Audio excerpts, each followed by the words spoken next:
Welcome to the Godox Photography Lighting Academy. I'm Sarah Edmunds, and in this episode we are in a top secret location in the Alps of northern Italy. Our mission today is to overpower this bright midday summer sun, and for that we need power, real power. In other words, the legendary AD1200Pro. Don't forget to like and subscribe to the Godox channel for more tutorials to come, and as always, watch to the end for an incredible product giveaway.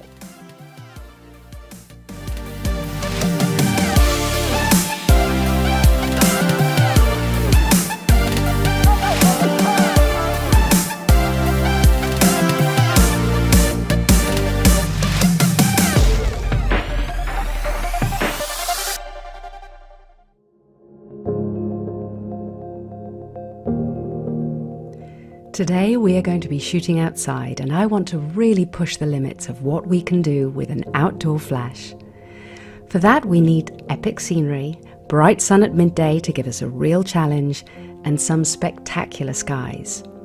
And of course the most powerful battery pack flash I know of, the absolute beast that is the Godox AD1200Pro, which combines unrivaled power, TTL and high-speed sync all in one beautifully packaged product.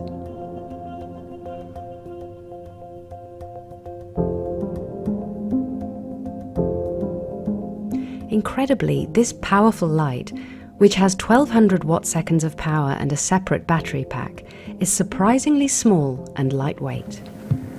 I usually shoot alone without assistance, so portability and ease of use is key.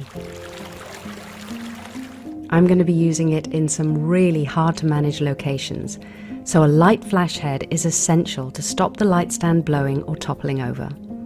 I can also use the battery pack as a weight for the light stand.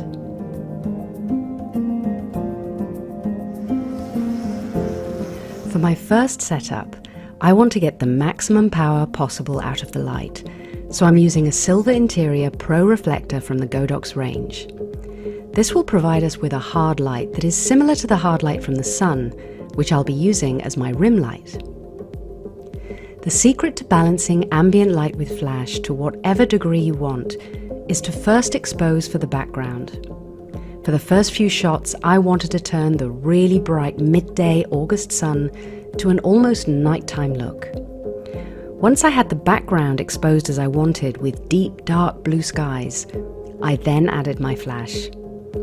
Our model Valentina is swinging back and forth, so I need to time my shot correctly to catch her at the right point to make her dress fly, and with her at the right distance from the flash head.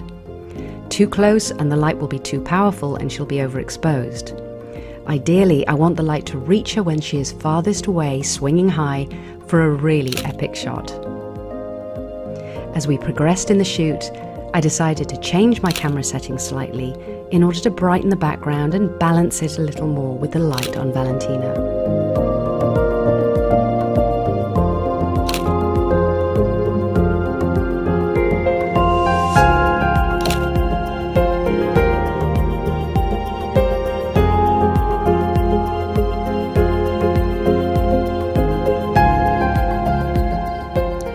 For this next set, I don't want to overpower the sun per se, but rather balance the background perfectly with the light on our model.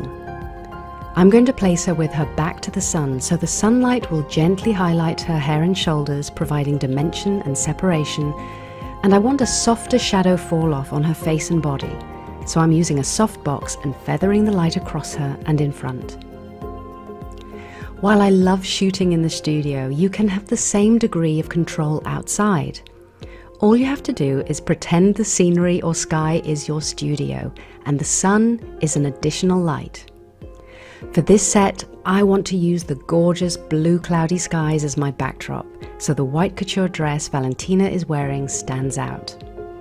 The light coming from a 45-degree angle is providing shape and dimension to the details of the dress. We have a road right in front of us, but what I want is the sky behind her. So I ask her to stand on a table, and then I angle myself so I'm cutting out any unnecessary distractions.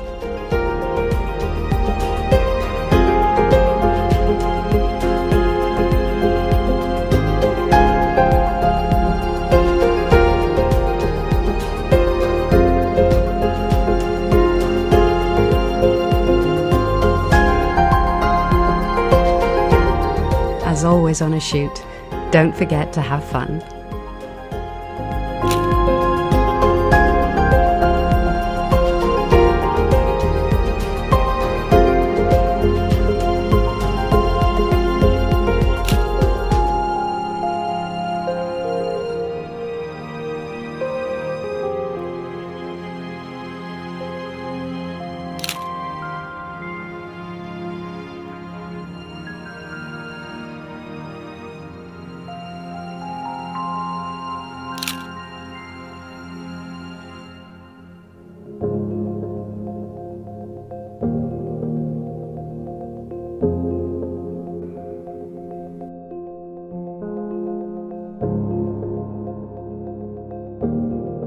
We don't just have mountains here in the Alps, we have beautiful forests as well.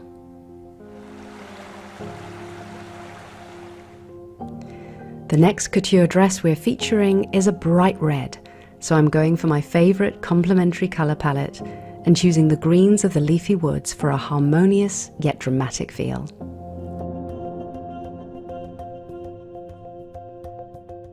This time we're using the 165cm reverse umbrella with diffusion.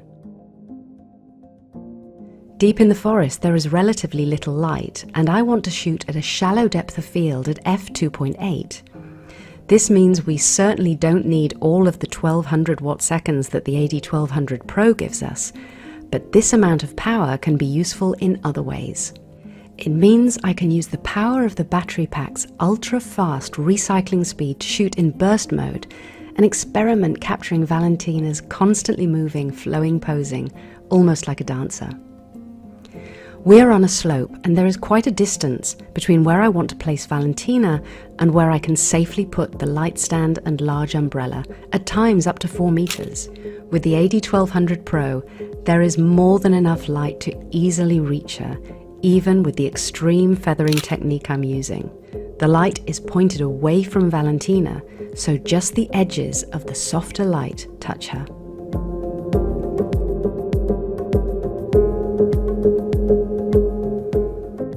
It's now late afternoon and we have plenty of power in the battery left. The sun is disappearing behind some dramatic cloudy skies and the wind has picked up, so I decide to take Valentina up to the highest point we can reach on foot for some powerful full-length images.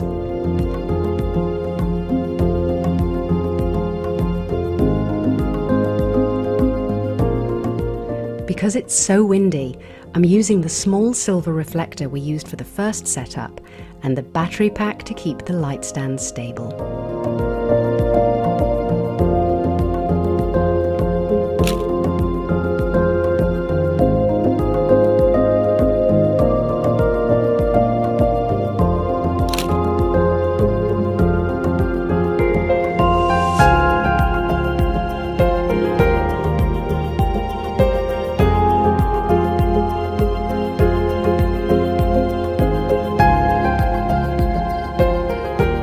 Remember, expose for the background without any flash first, then add the amount of light you need to light the model.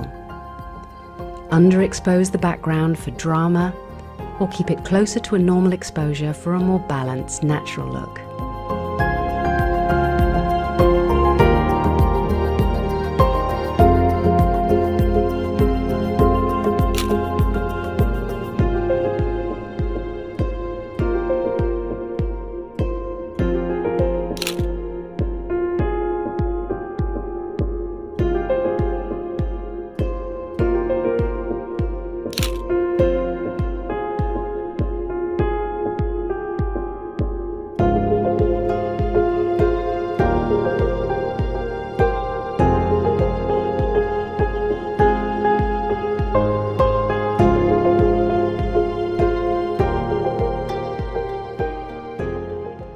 Hopefully some of the techniques we used during our shoot today will inspire you to create using Godox's vast range of photographic products. Godox offers a one-stop solution for all your photography needs, from lights to stands to modifiers and more. And thank you for tuning in to this episode of the Godox Photography Lighting Academy. I'm Sarah Edmunds and we'll see you next time. Until then, keep creating with light.